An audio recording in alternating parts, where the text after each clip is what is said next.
নেতৃত্ব দিয়েছেন খুলনা প্রকৌশল বিশ্ববিদ্যালয়ের বৈষম্য বিরোধী আন্দোলনের আহ্বায়ক ওমর ফারুক এবং কেন্দ্রীয়ভাবে সেটি মনিটরিং করেছেন বৈষম্য বিরোধী ছাত্র আন্দোলনের কেন্দ্রীয় সমন্বয়ক বা আহ্বায়ক হাসনাত আব্দুল্লাহ। প্রধান উপদেষ্টার সহিত রাজনৈতিক দলগুলোর যে মিটিং হয়েছে সেখানে হাসনাত আব্দুল্লাহ কোন প্রটোকলে গিয়েছেন এটা আমরা একটু জানতে চাই।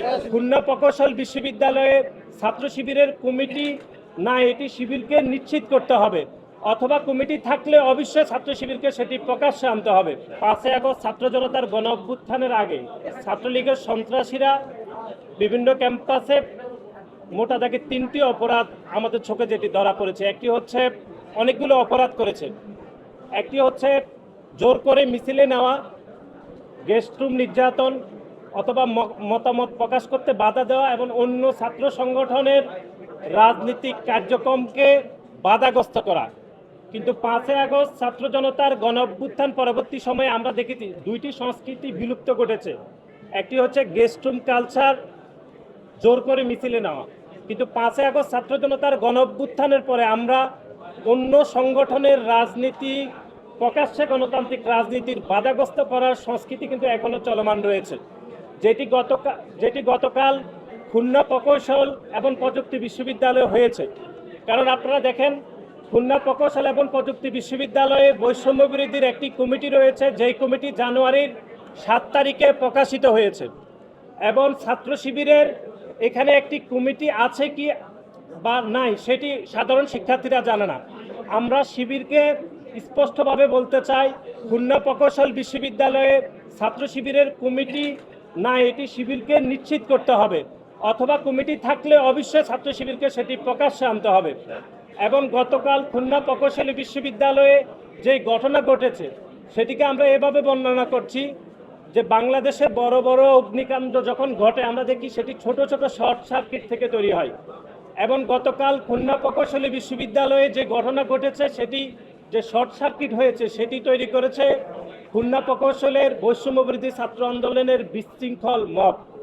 এবং এটির নেতৃত্ব দিয়েছেন খুলনা প্রকৌশল বিশ্ববিদ্যালয়ের বৈষম্য বিরোধী আন্দোলনের আহ্বায়ক ওমর ফারুক এবং কেন্দ্রীয়ভাবে সেটি মনিটরিং করেছেন বৈষম্য বিরোধী ছাত্র আন্দোলনের কেন্দ্রীয় সমন্বয়ক বা আহ্বায়ক হাসনাত আব্দুল্লাহ। আমরা যেটি মনে করছি সেটি হচ্ছে জনাব হাসনাত আব্দুল্লাহ বিভিন্ন সভা সেমিনারে বিভিন্ন ওয়াজ নসিহত করে থাকেন।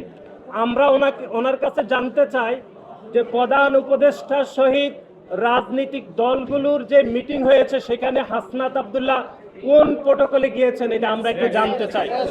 এবং নাসিরউদ্দিন পাটোয়ারি রাজনৈতিক দলগুলোর কোন প্রটোকলে প্রধান উপদেষ্টার সাথে গিয়ে মিটিং করেছেন সেটিও আমরা জানতে চাই। শাইনি চুলে এখন হবে সব হেয়ারস্টাইল। সিল্কোর দ্বিগুণ শাইনি চুল প্রতিদিন।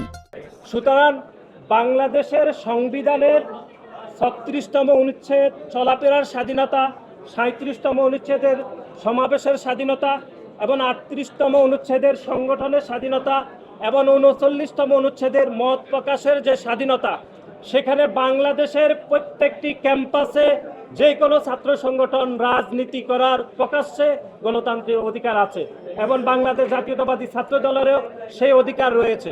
বাংলাদেশের যে কোনো নাগরিক তার মতামতের ভিত্তিতে যে কোনো রাজনীতিক অংশগ্রহণ করার চূড়ান্ত অধিকার রাখে। সেখানে বৈষম্য বিরোধী ছাত্র আন্দোলনের ওমর ফারুক কিভাবে বাংলাদেশ জাতীয়তাবাদী ছাত্র দলের 3 জন নেতা কর্মীর উপর হামলা করে সেই প্রশ্ন আমরা বৈষম্য বিরোধী ছাত্র আন্দোলনের নেতৃবৃন্দের কাছে রাখতে চাই।